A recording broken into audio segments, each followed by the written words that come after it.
events going on here. Okay. Okay. Good ones to have for your scrapbook. Thank you. Good day to you.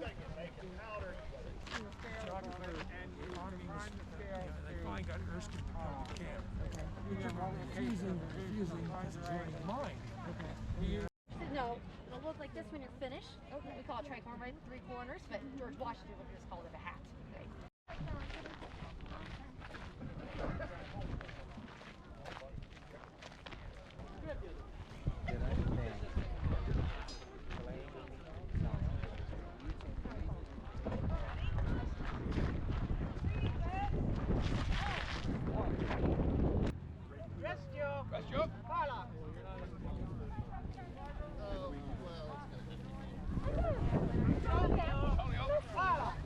Okay. You're welcome.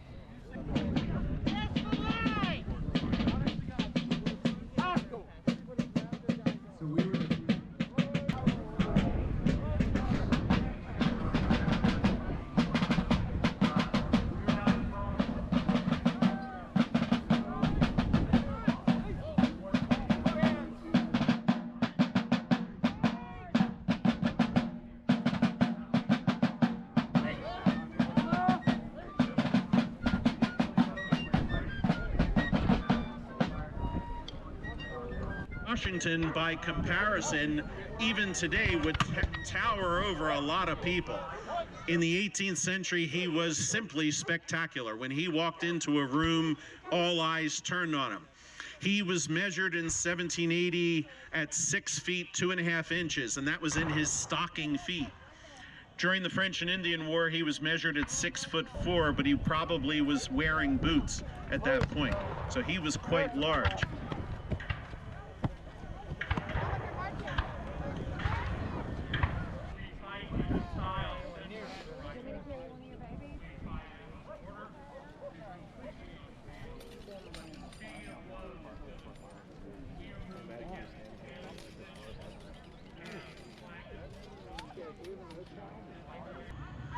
In the British light infantry, they tended to have soldiers who were very athletic, small, and wiry. And again, the statistics we have that survive in the British records and also from occasional graves of soldiers that are found. There was a soldier found, or skeleton found in Germantown about 30 years ago, and the forensics people were able to determine he was a man in his 30s, about 5'6", and he had lived a rugged existence. The existence of 4 pewter buttons, 2 of which with the number of 52 on them, confirmed he was the remains of a British light infantryman from the 52nd Regiment, and his name was John Waits. He got killed in the Battle of Germantown.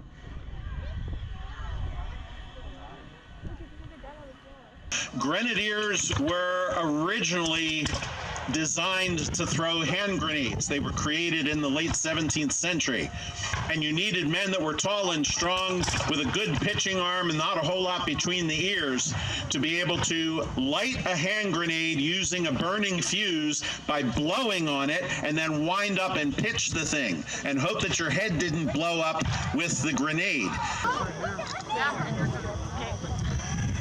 Now, one way you can tell soldiers apart, certainly in the European armies, is by their hats. In the British Army, the common soldier was called a hat man, as a matter of fact. They are wearing what are known as cocked hats. Some people will call them 3-corner hats, but actually, if you look closely, they are mostly bicorn hats or 2-cornered hats with a fairly small corner in the front. You see they are, in fact, kneeling down. At the Battle of Brandywine, American accounts talk about the hundreds of British casualties, which actually didn't exist. What they were seeing through the smoke was British light infantry laying on their bellies, taking cover, because the American gunfire was, in fact, pretty severe. The charges were also bigger. To give you an example of how loud an 18th century battle could be, up in Pennsylvania in 1777, there were 2 major battles in the Philadelphia area. The Battle of Brandywine, which could be clearly heard in Philadelphia 30 miles away. We also have an account From Reverend Henry Muhlenberg, who lived in Trapp, Pennsylvania. His son was General Peter Muhlenberg from Virginia, and he could hear the Battle of Brandywine very clearly over 30 miles away. The Battle of Germantown several weeks later could be heard 60 miles away. In Bethlehem, Pennsylvania, which is 60 miles from Philadelphia, the Moravian Daybook records hearing artillery in the distance, and a Virginia soldier who was passing through Lancaster County was in Ephrata, and he wrote down that he was within the sound of Washington's artillery.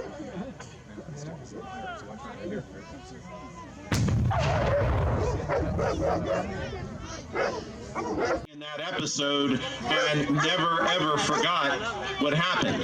One of the British officers who survived that battle was young William Howe, along with his older brother, Lord Augustus Howe. The Howe brothers, having survived Braddock's defeat and realizing that British troops needed to learn how to spread out, take cover in the woods, but have the discipline to maintain their formations when necessary, the Howe brothers are going to pioneer the use of light infantry, men who wear uniforms. And they too are down on their knees. They also wear little light infantry caps of different types. The Continental Corps of Light Infantry was first introduced in the summer of 1777. It did not do very well because fighting started literally the next.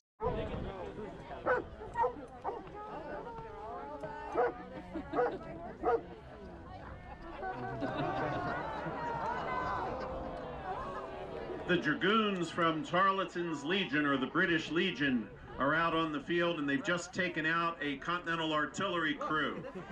It was one of the great weapons on the battlefield in the 18th century to have dragoons. And now we see Continental light dragoons coming in to take on the Legion.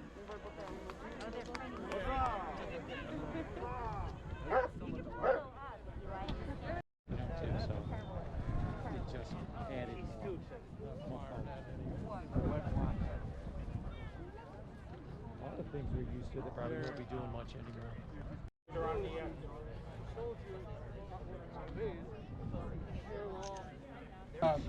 This is a weapon of the American Revolution, one of the major ones, and that is a British or English musket. The nickname was Brown Bess. That's what the individual infantryman would call his weapon, Brown Bess. And it is a flint lock. That means it uses a piece of flint, a rock, in the jaws of the hammer, and that starts the firing process. When you pull the trigger, the flint goes forward, and if you're a scout of any sort, you know that flint and steel make sparks, and sparks landing in something that burns will start a fire. So we have flint and we have steel, and when I put them together by pulling the trigger, the flint goes forward, the hammer goes forward, strikes the steel, pops this open, and as it's striking the steel, it's shaving off pieces of metal, white hot, which are sparks. And they land in gunpowder that I put in this pan area here. So when the burning gunpowder it burns through that hole, the sparks will burn through that hole and sets off gunpowder that we have put down the barrel with a bullet. And that's what fires the musket. So it's a two-step process. You ignite a little small amount of gunpowder out here, burns through the hole, sets off the main gunpowder charge in the barrel, and that's what shoots the bullet out. The cartridges that we use, since you have to put gunpowder in two places along